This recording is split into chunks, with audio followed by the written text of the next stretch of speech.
Hey guys, I hope you enjoyed last week's episode. Obviously, I walked you through the three main key stages of business: startup, self-employed, and lifestyle business owner. And we covered off the challenges that you're going to face going through that journey, and as I have done in my own business journey. Now, what I want to share with you today is some solutions, some steps, some actions that you can take to avoid those problems and avoid those challenges. Things that really have helped me to become a seven-figure lifestyle entrepreneur with more time than I ever have had. And really, I've retired from the day-to-day running of my businesses because my team is now in excess of 20 people and we've just made another hire. So I hope you enjoy this live excerpt from our most recent in-person event. Let's head over to that now.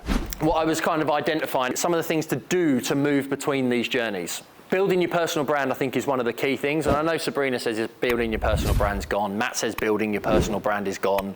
You know, that's correct to a degree. People buy from people, that's never going to change, particularly in a service-based industry. So yes, it's important to have a business because otherwise everybody relies on you.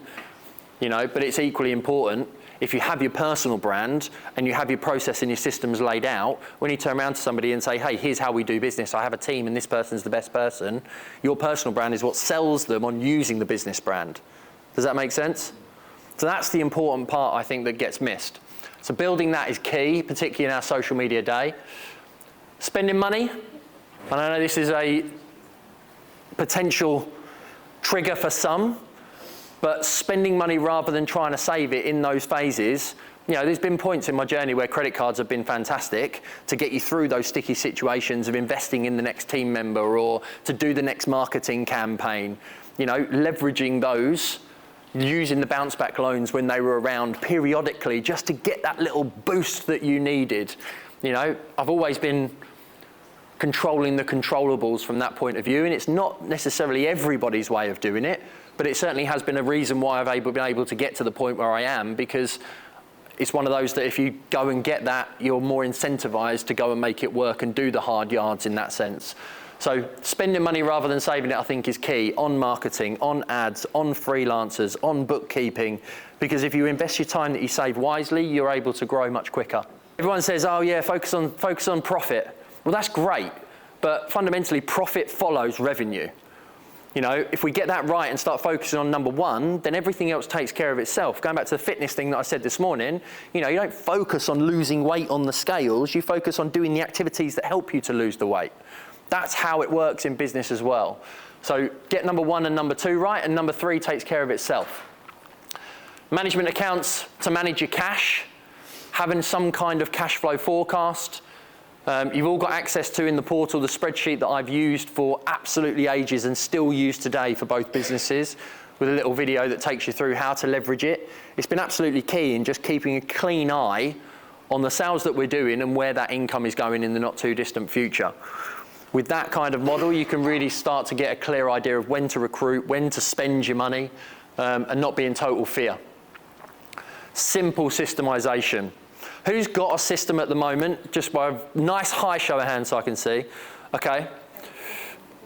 Getting there. Well, for managing your customer journey, that's probably the kind of thing. So we've got that. Who wants to have one, but wants it to be perfect before you put it into place? Nice show of hands. So this is the key thing for me. We spoke about this obviously a little bit yesterday in relation to how you do marketing. But for me, it's like everything is building blocks. It's computer game levels. It's the progress over perfection. It's like, right, what's my biggest bottleneck? Okay, not knowing when I've got to call customers. So can I have a calendar-based system? Right, where do I put all those people? You know, so we don't try and solve everything and get it all working straight away. If you just build one little bit every single day and remove some repeatable processes every single day, then magic shit starts to happen. But the goal is, I want it to be at level 10 when we'll never get to level 10 because we're constantly trying to make it too right to get there. Does that make sense? So it's just thinking, systemizing the really basic repeatable things and just simply growing. Landing pages over website in that early phase. Didn't have a website for absolute years. Websites now are only good if you are driving traffic to them through Google SEO. It's good to have one from branding, but as Sabrina said, you could have a one-pager. You can build that one-pager as a landing page, which is effectively just one call to action, one piece of value, one thing. You can build a brilliant website off of the back of that just by driving people to it. It can take you 5 minutes to create, and it can look pretty damn good. Doesn't take long at all, and I would much prefer that over anything else, because people as well, going back to the minimum viable product side of things, when people go on websites, there's so much to offer. People don't submit an inquiry because they don't know where to go, would you believe it or not?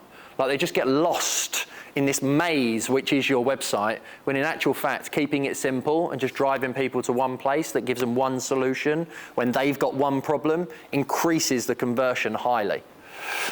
Freelancers and part-timers. So this is a really, really important one. Use these all the time. And obviously some of you guys know I was paying a decent amount of money to freelancers last year to manage emails, to manage SEO, to manage some ads, to do all that stuff. Thought to myself in June last year, I know how to do all this stuff. I'll bring someone in the office who can do it all for me. But then you go from experts and good results into generalist, trying to manage multiple different areas, and the results obviously failed, and well, I might want to say failed. They weren't as good as expected, and that wasn't necessarily their fault. It was just one of those things that I think still now it's way better. You don't have NI, you don't necessarily have the daily management. The temptation, I'm a bit of a control person. I want everyone in my office. I want everyone kind of around me in those key roles.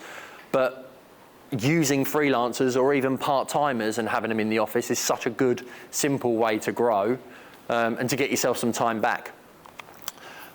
And then willing to be, a bit like the one earlier, willing to sacrifice for that long point. No one likes doing a diet because it takes bloody 12, 15, 20 weeks to get there. You can't eat chocolate, you can't eat pizza, or you've got to limit it. You're not allowed as much alcohol, blah, blah, blah, blah, blah. No one wants to really go through the sacrifice to do it.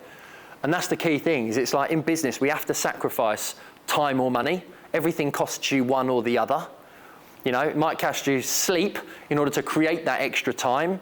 But if you're willing to do those little hard yards and willing to sacrifice that a little bit longer, that can set such a strong foundation to make everything else as you level up much, much easier. And then last time, separating learning and implementation. It's been one of my biggest things.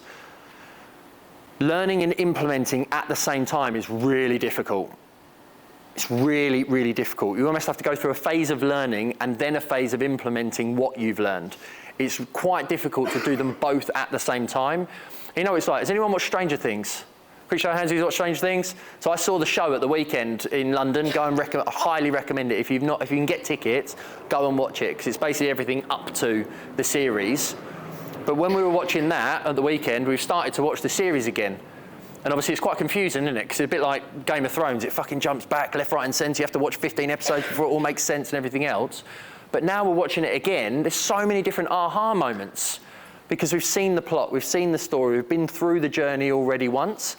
So technically it works the same in business. When you start going through cycles again of the growth model, you're able to implement that much more because you've been there.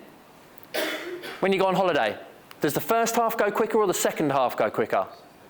Second, because you know where the gym is, you know where the beach is, you know where the restaurant is, you know where the bar is. It's a fucking pain in the ass. You want the whole thing to go slow, but as soon as you get acclimatized, it goes much, much quicker, and it's the same in our business journey and through this kind of growth cycle that we go on. Hey guys, thanks very much indeed. I hope you enjoyed the show. Before you dive away, very quickly, we are producing lots of short form, brand new video content to help you get your business to that next level. We are all about strategic growth when it comes to business. We're working with hundreds of clients to generate leads, increase sales, and maximize profit. And we've got real clarity on how to help you in your business and in your life. Personal and professional growth. So if you want to get some short form, under a minute type content, but real direct actionable content, go and follow my Instagram or TikTok. We'll put links below so that you can see that straight away.